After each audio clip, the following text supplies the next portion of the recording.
प्रधानमंत्री के वाराणसी दौरे की चर्चा करते हैं। आज उनके दौरे का दूसरा दिन है। कल दिन भर अपने व्यस्त दौरे के बाद रात में बीजेपी शासित राज्यों के मुख्यमंत्रियों के साथ उन्होंने बैठक की। फिर देर रात शहर का दौरा कर विकास के कामों का वहां पर जायजा लिया।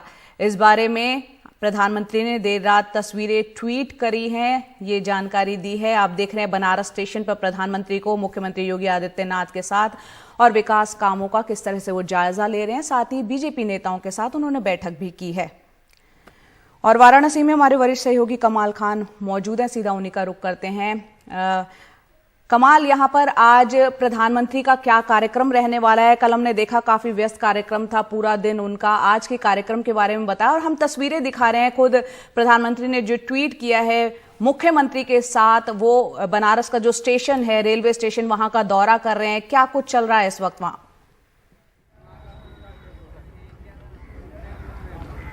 हाँ, देखिए, जो दिन का कार्यक्रम था सारा, अगर आप उसमें देखेंगी तो उन वीडियोस के हर फ्रेम में आपको सिर्फ मोदी जी दिखेंगे।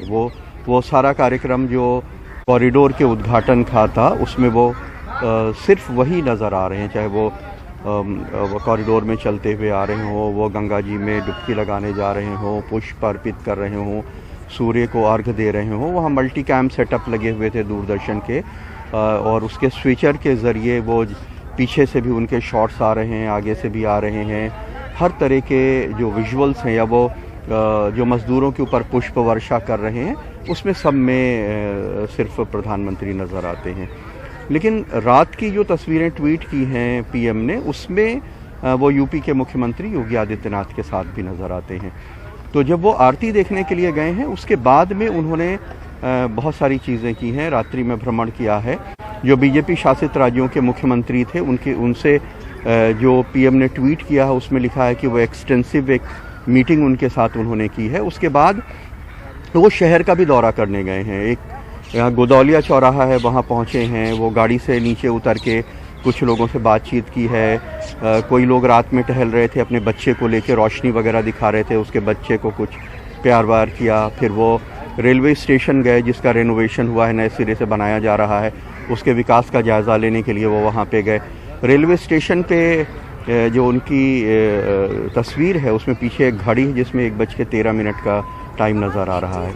उसके पहले वो बाबा विश्वनाथ के मंदिर दोबारा गए, क्योंकि वो रोशनी में उसको देखना एक अलग तरह का एहसास है, तो समझना उसकी लाइटिंग देखने के लिए वहां पे भी वो गए। 2 महीने में प्रधानमंत्री का छठा दौरा है पूर्वांचल का। क्यों पूर्वांचल राजनीतिक दृष्टि से इतना महत्वपूर्ण है सीटों के लिहाज से? क्योंकि बहुत जल्द चुनाव होने हैं, चुनाव आचार संहिता लग जाएगी। ऐसे में लोकार्पण, शिलान्यास कार्यक्रम बीजेपी चाहती है ज्यादा से ज्यादा जो है प्रधानमंत्री के हाथों करवा ले।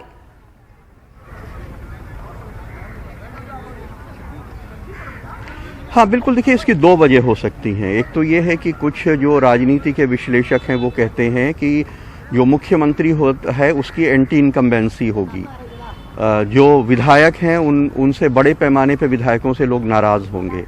तो जब पार्टी वोट लेने जाएगी, अगर मुख्यमंत्री के नाम पे वोट लेने जाएगी या वो विधायक अपने नाम पे वोट मांगने के लिए जाएंगे, तो जो 5 साल में लोगों की शिकायतें हैं उसकी एक एंटी इनकम्बेंसी होती है। लेकिन वो प्रधानमंत्री एक ब्रांड है, उनके चेहरे को जब अगर उतारा जाएगा तो लोग चाहते हैं कि वो जो पार्टी की शायद स्ट्रैटेजी हो सकती है कि वो जो एंटी इनकम्बेंसी है उससे बचने के लिए एक चेहरे के तौर पे प्रधानमंत्री को उतारा जाए। अब जैसे बनारस में ये जो सारा कार्यक्रम हो रहा है वो एक धार्मिक कार्यक्रम है, ये शिव की नगरी है, लोगों की बेइंतहा भक्ति है। तो प्रधानमंत्री जिस तरह से वो पूरा शो कर रहे हैं, कुछ राजनीतिक विश्लेषक ये भी कहते हैं कि ये चुनाव से ठीक पहले, अभी कॉरिडोर में मंदिर कॉम्प्लेक्स तो बन के तैयार हो गया है, लेकिन घाट तक पूरा कॉरिडोर बन के तैयार नहीं हुआ। लेकिन उसका उद्घाटन चुनाव से पहले इसलिए किया गया क्योंकि वो जो धर्म है, हिंदुत्व है, उसको एक और धार दी जा सके और उस धर्म के मानने वाले लोग जो हैं उनको धर्म के ज़रिए एकजुट किया जा सके। इसका एक सियासी फ़ायदा भी होता है। तो ये जो लगातार दौरे हैं, अब जैसे बिल्कुल अखिलेश यादव ने जी कमाल, बिल्कुल आपने सही कहा। और आपने जिस तरीके से विश्लेषण किया कि चुनाव से ठीक पहले, हालांकि कॉरिडोर का पूरा घाट तक का रास्ता भी नहीं बना, लेकिन ये लोकार्पण और का कार्यक्रम हो गया है, तो कहीं ना कहीं बीजेपी इसका सियासी फायदा जरूर लेना चाहेगी उत्तर प्रदेश चुनाव में। बहरहाल प्रधानमंत्री जो है आज भी वाराणसी में रहेंगे और आज वो बीजेपी शासित राज्यों के मुख्यमंत्रियों के साथ बैठक करेंगे। ये बैठक 5 घंटे से ज्यादा चलेगी और इस दौरान बैठक में शामिल मुख्यमंत्री अपने राज्यों में विकास कार्यों की प्रस्तुति देंगे। इसके बाद वो उमरा जाएंगे, जहां वो स्वर वेद महामंदिर धाम में आयोजित कार्यक्रम में शामिल होंगे और उसके बाद वहां उपस्थित विहंगम योग समाज के अनुयायियों को संबोधित करेंगे। शाम 5 बजे वो दिल्ली के लिए प्रस्थान करेंगे।